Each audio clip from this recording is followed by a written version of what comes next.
Just so you know, that's like expansive. And would you believe I met my current husband that night? I stretched. You know, Jean Houston would just say, stretch. She'd say, David, stretch. She'd call people out in the audience and say, stretch. Ruth, stretch. What more can you be? What else are you? What else is calling you? You know, it's like just getting the energy up so you can go be and do what your heart wants. We need to, touching into that place in your heart where you just, you have a sense of how could I be experiencing life even more richly. One of the things that I think it's important for us to notice is what lifts us up, what increases our energy, and what depletes us. And so if you have anything in your life, and you know what I'm talking about, maybe people, situations you're not comfortable in, maybe even just standing in line at the store, I don't know. Does that drain your energy? What drains your energy? If anything, maybe there's nothing. I'd like to say my energy never gets drained. But there are situations where I know that I need to refill. And so part of the thing about taking a breath of fresh air is if there's anything pulling you down, worrying you, contracting your world in some way, this is an opportunity to recognize that there are things that will lift your energy back up and help you move beyond that, help you expand out.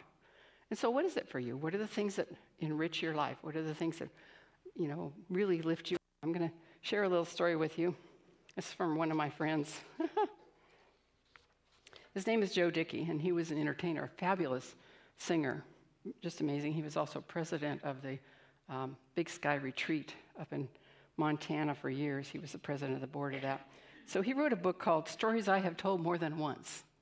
And I'm going to share this little story. He says, Monday night I went to my first acting class with a renowned acting teacher, Kirk Conway. My car had broken down, and I ended up walking about 2 miles to the class. As I crossed Sunset Boulevard, I thought, life is so great. I am absolutely loving my life right now. I had a broken down car.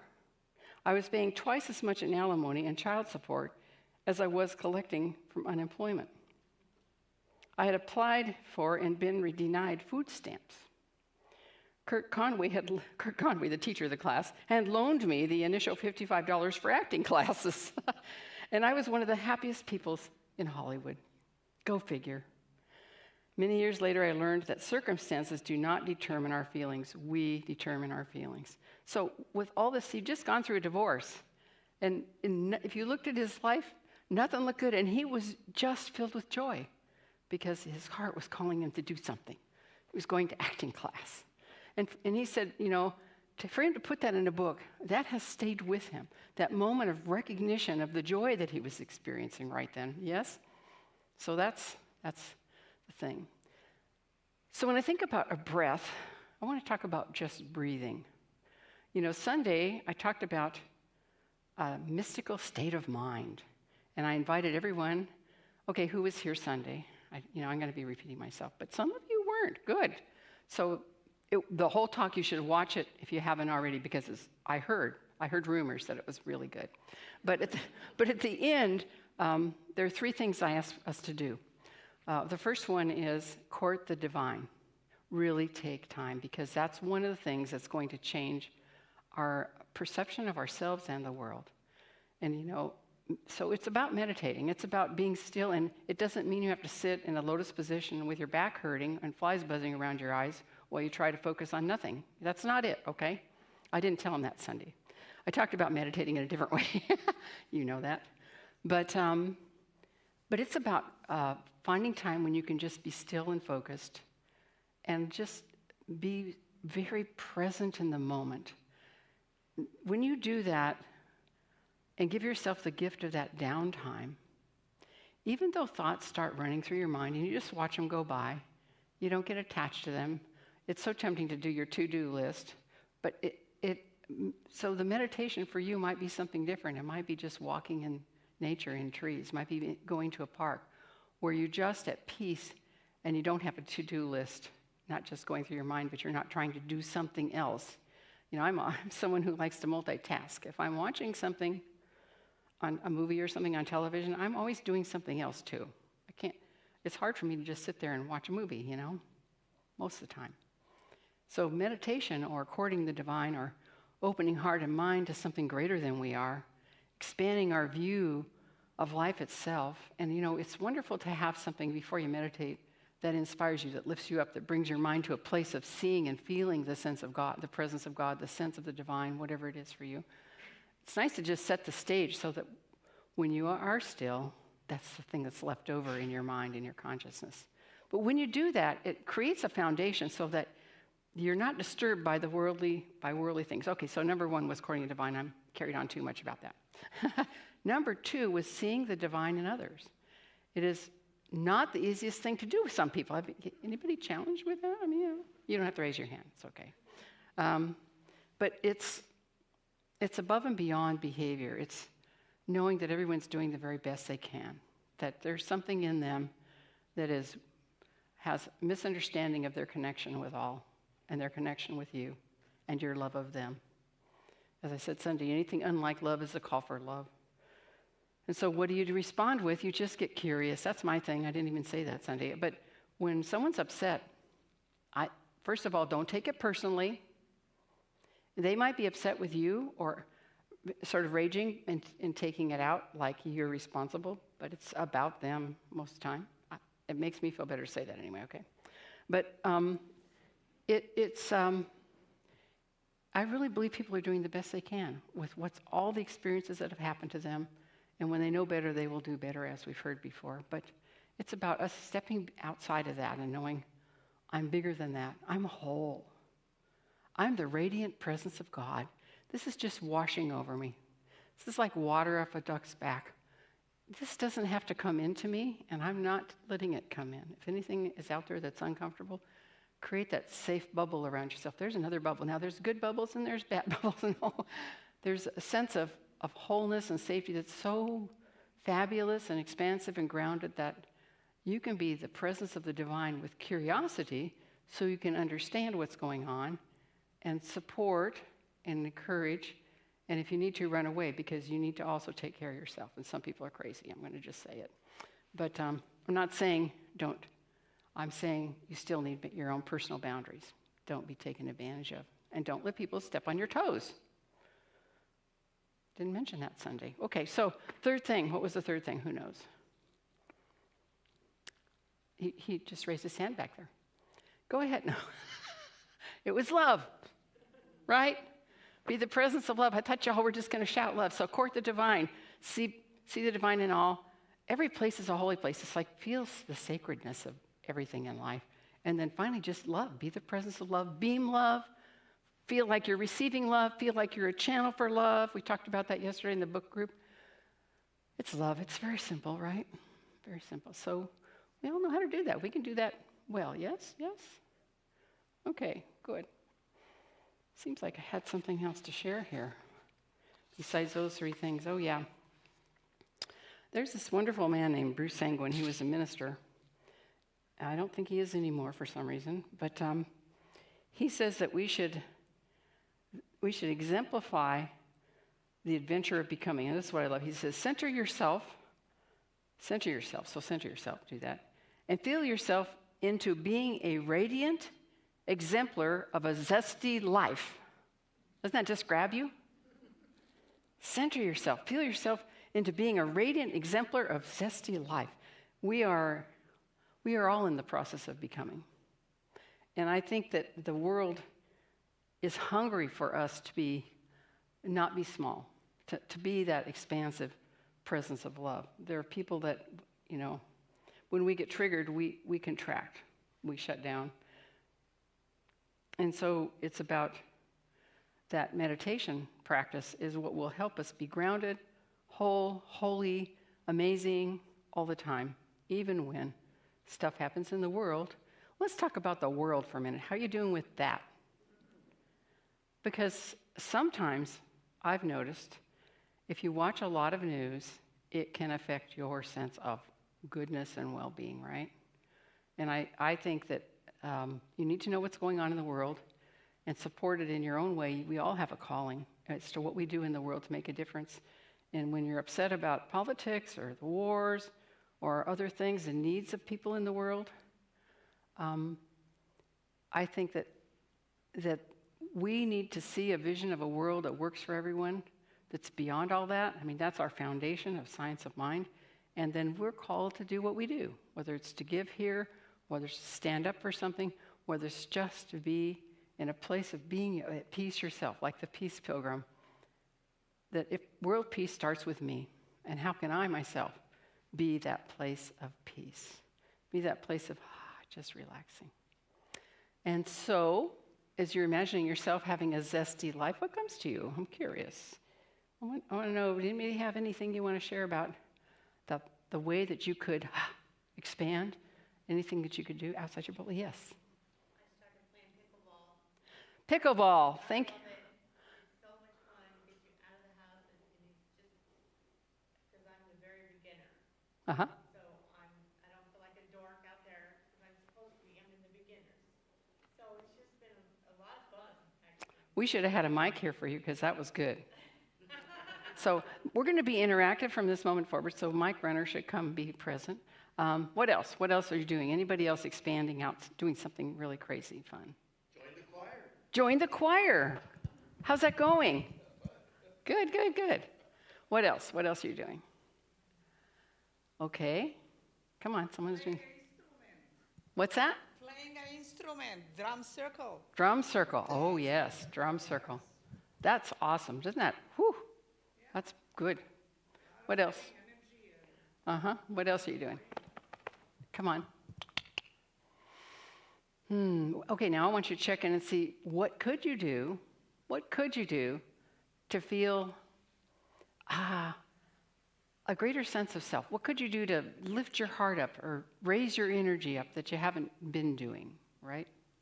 Anybody have anything like that? It could be as simple as clean out that closet, you guys. Really, because sometimes when we collect a lot of stuff, and I like my stuff, but I recognize when I actually threw away, I'm giving away, I'm sorry, to the Salvation Army, 2 bags, big bags of clothing. And do you know how you feel after you do that? Of course, I just bought some, but not as much. I just bought 2 things, okay? So 2 bags out. But there's like this, if you're feeling congested in any way or pressed down in any way, I'd say just clean a closet or even a drawer, a simple drawer. Okay, those are ideas. I want some from you. What other ideas could you do to, lighten the load, to make yourself feel good? Anybody, there's something you want to do that you haven't done yet? Water ski? Jump out of an airplane? Skydiving? A good friend who was a skydiver. Yeah, she's not doing that anymore, though. I used to ski. I'm not skiing anymore, but it's those kind of things that wake us up. Even just go see the ocean. Do you know I come here almost every other week, and I have not gone to see the ocean every time I've been here. Rarely. I've probably seen the ocean 3 times in the last 8 months. And what's that about? Okay, here's something I did do. I started eating real food while I'm here. Because most of the time I don't eat real food. I would just kind of like, it was too much trouble to go out and get really nice meals. So I just bring some stuff from home and I'll get a bagel. I'll get a bagel for breakfast and then I'll eat half of it for breakfast and half of it for lunch, and I don't go do anything.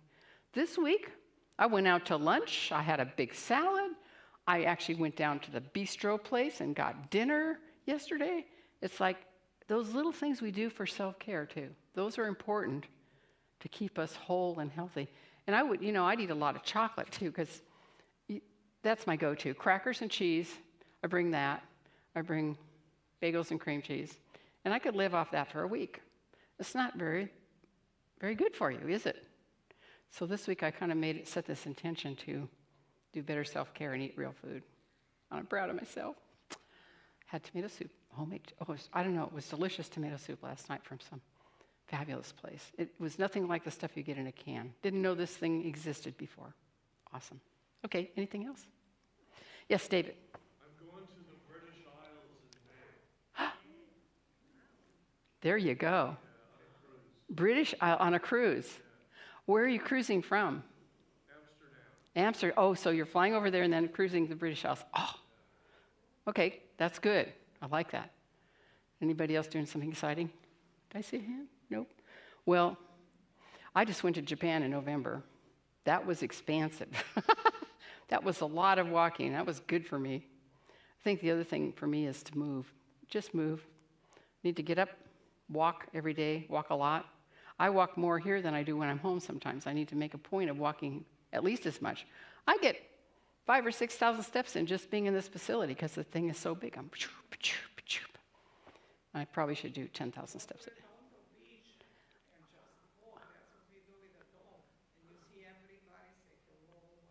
See, thank you, Zora. Walk at Redondo Beach. Okay, I love it. All right, so I think we're going to just move into the end of this and ask. Oh, wait, I have something to read to you first. This is from the Tao Te Ching.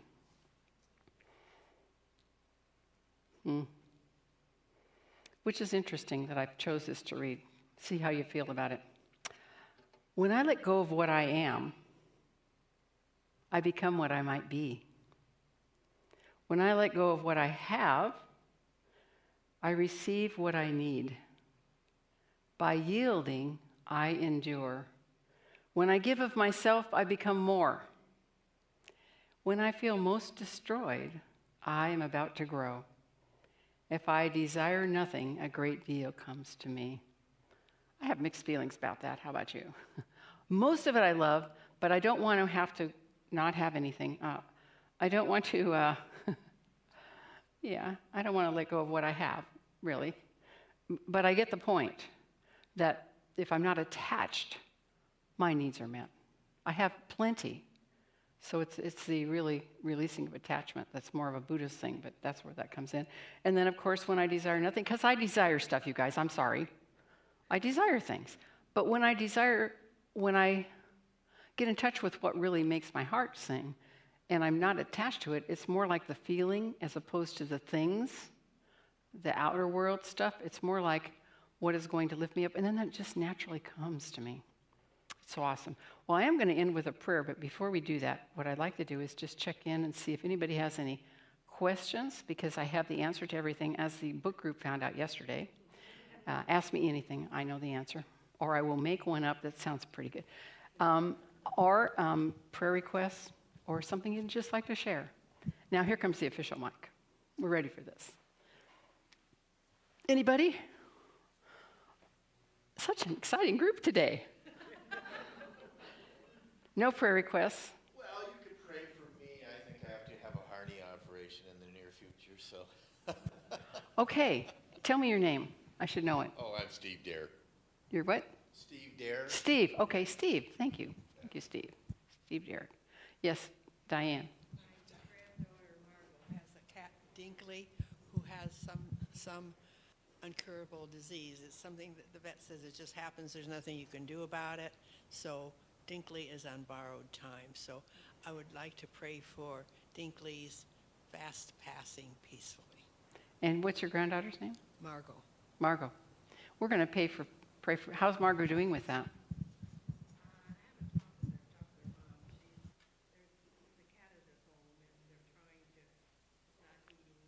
Oh. So the cat is passing peacefully, and Margot's at peace. And tell me his name again. Dinkley. I knew it was weird. Dinkley and Buster. Margot's cat. Okay, so Dinkley. So we have Dinkley and Steve and Margot. Anything else? Yes. My PSA was elevated, so I have to go in for a test for prostate. Right. So I'd like prayer around that. Okay. Knowing all is well, David, and your body's handling that. Okay, I did get a prayer request from someone today named Sharon, so I'm going to include her in our prayers too. Anybody else? Going. Zora has good advice for David. Steve got a book here, and I love it. Okay. I just started reading all these natural remedies, and I was surprised. I used to love to do that, and I keep forgetting. And Steve is a wonderful partner. You know, he reminds me and encourages me. Very good. So I like to share with everybody. So she's sharing that there's books with natural remedies. I read they said some natural remedies for a prostate relief. It should be like eat just pumpkin seed, like a snack, and sunflower seeds, but not roasted, like just, they have some vitamins and minerals that are beneficial. Okay. So some Natural. small things, that Right. we can help each other versus that we are bombarded so much with these supplements that you get lost, you don't know, and they're pricey, Right. So some small things can help. Yes, small things can help. Walnuts are good too. Okay. Thank you all. Let's take a moment. Let's take a breath of fresh air, a deep breath of spirit, a breath of knowing the wholeness of our own being, knowing that we are, each one of us, the light, the presence, the love of God in all ways. In all ways, we are the divine. And we know that presence is the presence of wholeness. That presence is the presence of intelligence and wisdom. And that wisdom is in every cell, every part, every particle of the body. And so I just speak a word knowing that where healing is needed, for Steve, for David, for anyone else, that there is something amazing happening. The energy of the divine is flowing through every cell, bringing that wisdom and the energy to return, to become its wholeness, to move into a very healthy, natural state of being. Anything unlike that is just released, washed away.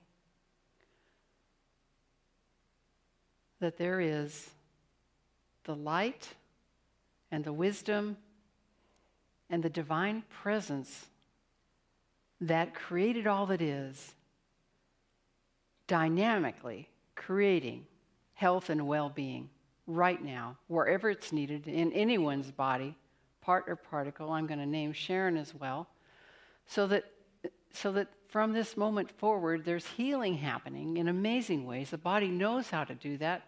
It's a miracle. It's a miracle. So we step into that miracle, accepting that it's already done. It's amazing.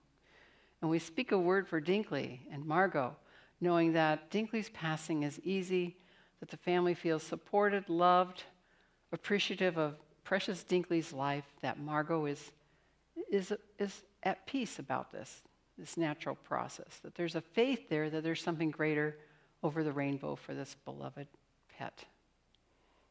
And I take a moment to just speak a word for each one of us here, those we love, and beyond health. Beyond that, I want to speak a word for abundance and prosperity, knowing that if the need is for financial support, for having goods and having every need met, that there is something happening in mind and heart and body and in the world that is bringing that abundance. Easily, effortlessly, prosperity is prospering through all that is. If the need is in a healing and holy, healthy relationships, the bond of love is greater than anything else. Anything unlike love falls away, and there's deeper understanding, connection, joy in relationship. If there's a desire for something energizing, the right work or creativity in the world, that the ideas, the energy, the joy of God is expressing through each one of us in that way, finding our heart's desires, being all that we can be, using our wisdom, our skills, our talents, giving, and receiving. Life is such a great, energetic flow. And so we step into that flow, feeling the joy of it, feeling the wholeness of it, feeling that it is a breath of fresh air as we expand our sense of self into a greater way of knowing the truth of who we are, which is divine, amazing, light in the world. So I take a moment to be grateful for the words spoken here, for the truth that is being revealed, for the healing that is already happening, and I release this word, just knowing it's already done. It is very good, and so it is. And so it is. Thank you, everyone. Good to see you today. Oh, yes. Oh, Ruth is on it today. See, I should have done that before the prayer. Thank you, Ruth. So guess what time it is, my favorite time? It's giving time. So let's do our affirmation. I do need guidance. Divine love consecrates my gift. It goes forth to heal, to bless, and to prosper all those who give and all those who receive. I rejoice in the sharing of my good, and I release my gift with love. And thank you for your generosity. And so it is. I'm sorry. And so it is. Thank you for your generosity. Your gifts support this community. I know Mark announced on Sunday that we had this flood damage, rain damage, significant rain damage to our boardroom, which is on the second floor, and the 2 offices below it. And it's all cordoned off and been remediated, and drywall, ceilings, everything's been removed. And we're paying $24,000, almost $25,000 just to have that done, and the mold remediated and sealed. And then we're going to have to call contractors in to get bids to replace the carpet and the walls and the ceilings.